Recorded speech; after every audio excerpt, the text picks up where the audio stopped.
Hello, welcome on my YouTube organ music channel. If you are new here, my name is Rien. I'm from the Netherlands, and during the day I'm a senior psychology and ethics professional within the Dutch Armed Forces. And in the night, and on other free occasions, I'm an organist, a performing organist and a creating organist. I try to write music also.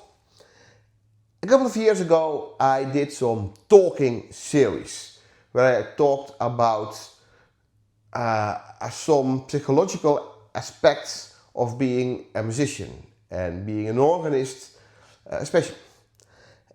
And some of my subscribers have asked me to go on with this series, to deepen some subjects and to discover some new grounds.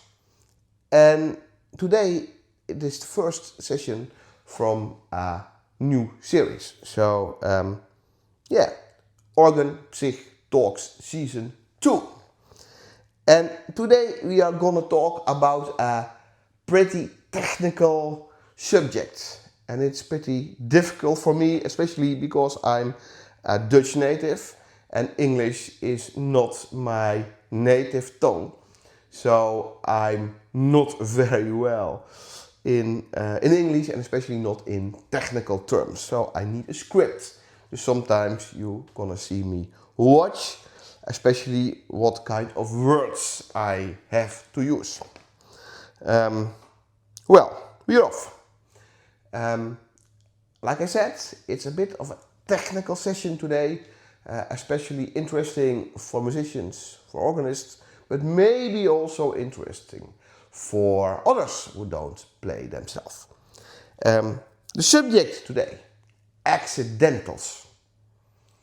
Accidentals, that's a strange subject. Yeah, it's a strange subject, but for me a very important subject. What are accidentals? In the most simplest term, it are little musical surprises. We call them sharps, flats and naturals. And for instance, here is my organ console. If you have the key of C major, that goes from here to there.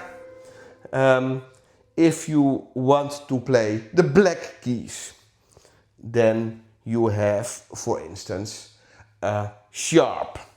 This is a C, and if you have an accidental, let's say you have to play this one, then that's called C sharp. So you get the note and a little sign for it, that's the sharp sign. So then you don't have to play this one, but that one. And that's also possible for this one, for all keys. Instead of only notes, there are a lot of signs before that note. And a sharp or a flat changes the sound and changes the note. So if you're thinking I'm happily playing in C major, only white keys, and then bam, suddenly the composer, do you want to play a G sharp? So that's a G with some extras. This is the G and this is the G sharp. So instead of this, you have to play, excuse me, that one.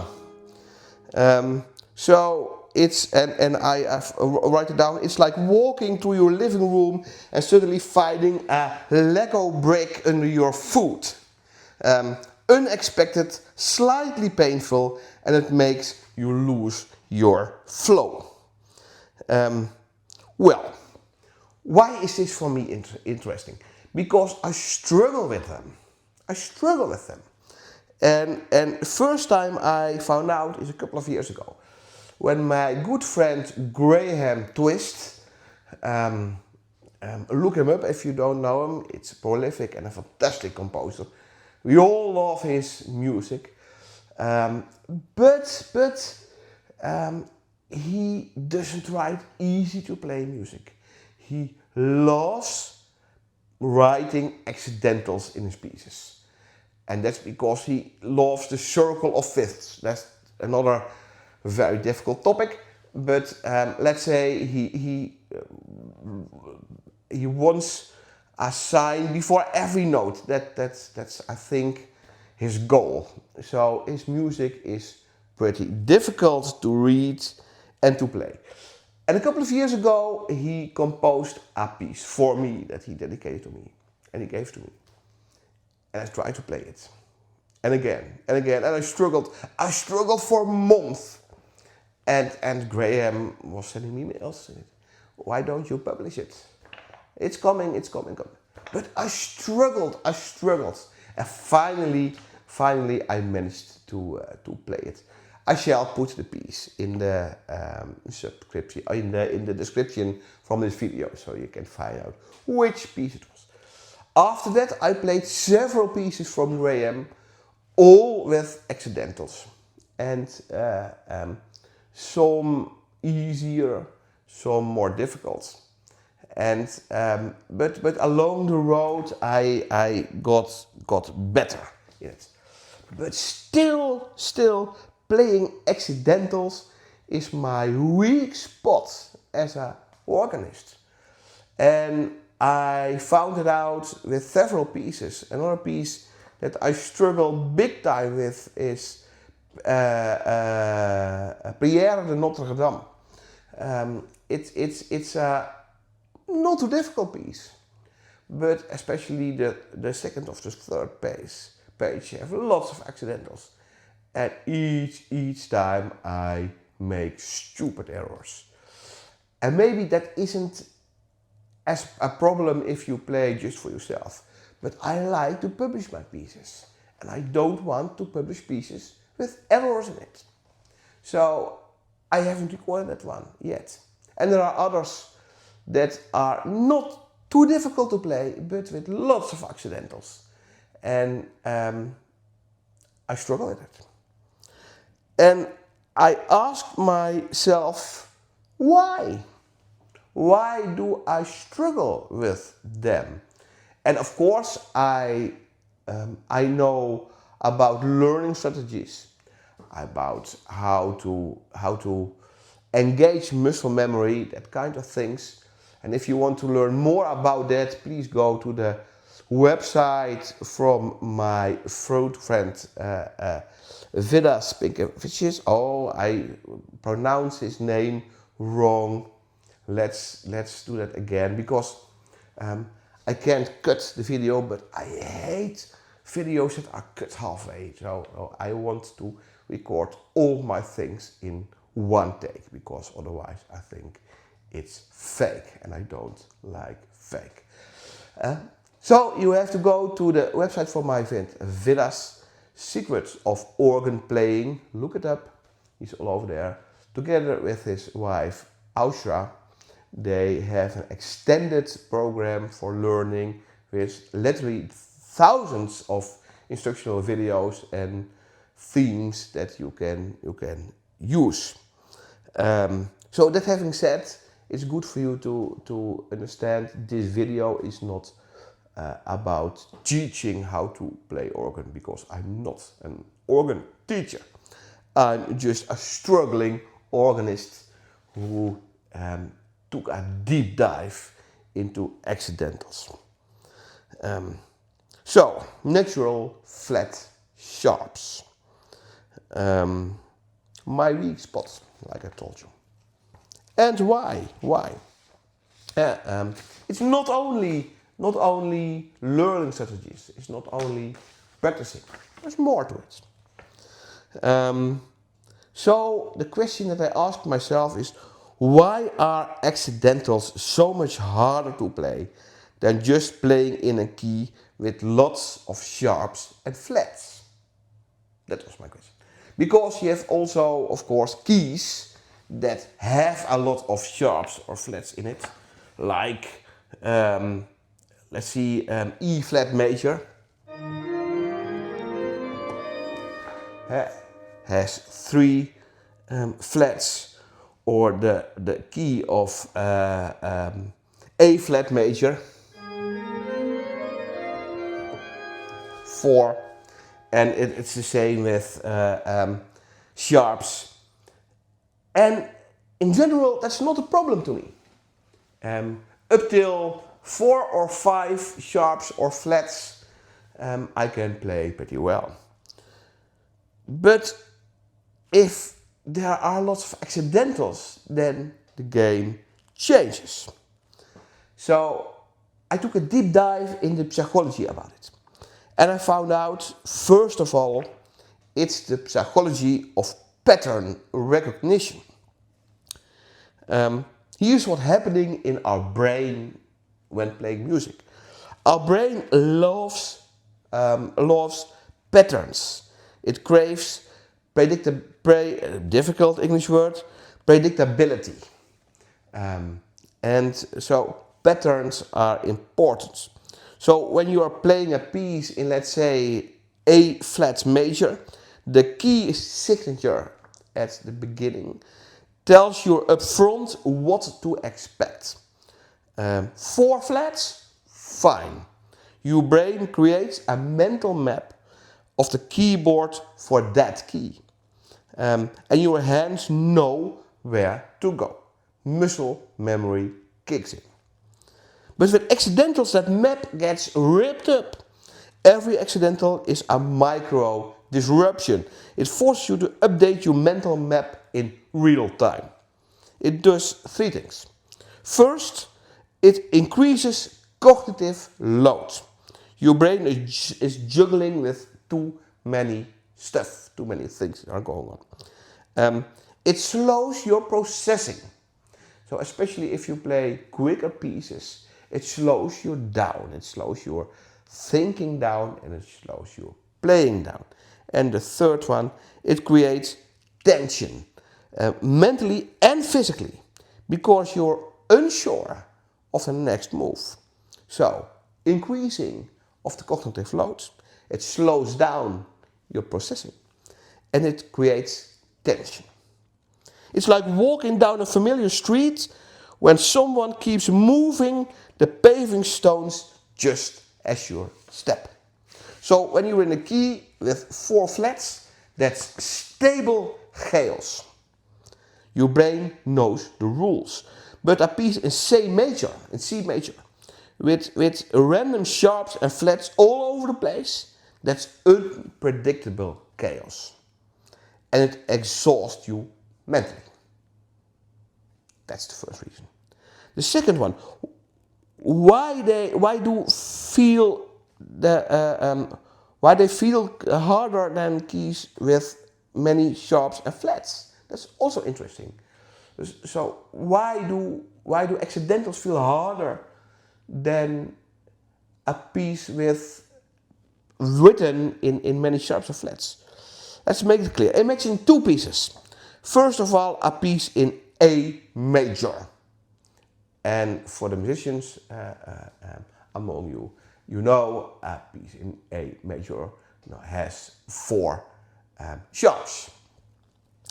And another piece written in C major, but with constant accidentals. A G sharp here, a B flat there, and random naturals. The first one actually feels easier. Why? Because the E major, the pattern is constant. Your fingers know F is always sharp. D is always sharp. Done deal.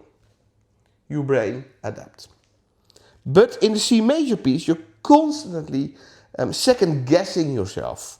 Is this F normal or sharp this time? So the mental switching is what trips you up. So it's not about difficulty of the notes themselves. It's about breaking your brain's pattern recognition over and over. Well, how to handle them? Of course, what I said earlier, you have to have good learning strategies. Go to Villas' website, Secret of Organ Playing, and you learn about how to effectively learn a piece.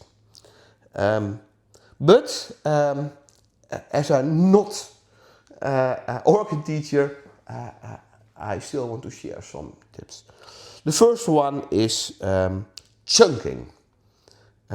Don't see the notes, the accidentals, as random individual notes.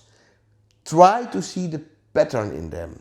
So for example, if you have a piece that's written in C major, but you see a D, F sharp, A sequence, then you have to think, oh wait, that's a D major chord. So that aren't three separate notes, that's D major chords. And train your brain to see gestures and not symbols. So you're playing this one, B and C major, and you see, whoa, there's a D in it, and there's a F sharp in it, and an A. Oh, wait. Then it's much easier to play. Chunky. The second one is slow practice with labeling. When learning, say the note names aloud with the accidentals. F sharp, E natural, D flat. And that feels silly, but it locks it in your brain much faster. The third one, practice accidentals in isolation. Make little drills with awkward accidentals and do them daily. Your fingers will stop panicking when they see a G sharp next to a B flat. Now, the fourth one, use harmonic context. Understand why the accidental is there. Is there a modulation? Is there a passing tone? When you know the reason, your brain relaxes. It's no longer random. And that's the case with Graham twists his pieces. If you understand why he used them, and often he uses certain descending lines over the keyboard, then you know why the accidentals are there. The fifth one is reinforce the muscle memory. And repeat the tricky bars over and over and over again. Because as soon as your hands know automatically how to play the patterns, then life is gonna become a bit easier. Well, that was the musical side. Then we have the psychological side. So, which psychological strategies can you use? And I call it the mental game. And the first one is stay relaxed. When you tense up, you're more likely to hit the wrong note. Breathe out before the tricky passage. I'm struggling a lot with this because I publish a lot of music, as most of you will know, and that means that I have to learn very quickly. And if someone's take me too long, then I get bored, then I get pissed off on myself, then I get mad, and I can't stand it. So, and that doesn't help, of course, because each time I become more angry, and the amount of anger in my brain diminishes my ability to perform. So that doesn't help at all. Second one is don't panic. One missed accidental won't ruin the piece. keep going. Don't stop. And if you go to Vidas, his learning pieces, I think he says it everywhere. Don't stop. Go on. Go on. Accept imperfections in practice. Mistakes while learning aren't a failure. They are feedback to you. And even if you are performing and you miss a few, you have to remember you are the most strong critic to yourself. Most listeners won't even hear minor errors. And especially if you are playing on a pipe organ with some reverb, if you hear things at the console, then they sound very hard. But before they are downstairs with the audience, then he's blended in all other notes. So don't be afraid for that. And the fourth one is change your self-talk. Instead of, oh no, another sharp, try interesting. Where is this leading? So shift from fear to curiosity. That helps you too. Well, that is the performer's perspective. So let's take a short time to consider the composer's perspective. As a composer, accidentals are, and I call it, emotional tools. They create surprise, longing, modulation, tension, and color. And that's why Graham loves them. He's painting with unexpected colors. And they are not there to torture you. They are there to lead the listener somewhere new. And that's really different. So instead of seeing them as obstacles, difficult words, try seeing them as expressive gifts. Okay, let's wrap up. So, next time when you're faced with a piece full of accidentals, don't curse them. And I'm now also talking to myself. But instead, train the patterns, understand the harmonic context, and stay calm. Maybe the last one is the most important.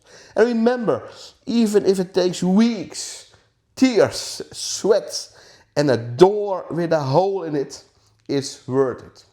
A door with a hole in it, yes, I kicked a hole in a door because of this subject. I'd love to hear from you. Which piece with many accidentals have driven you crazy? Let me know in the comments.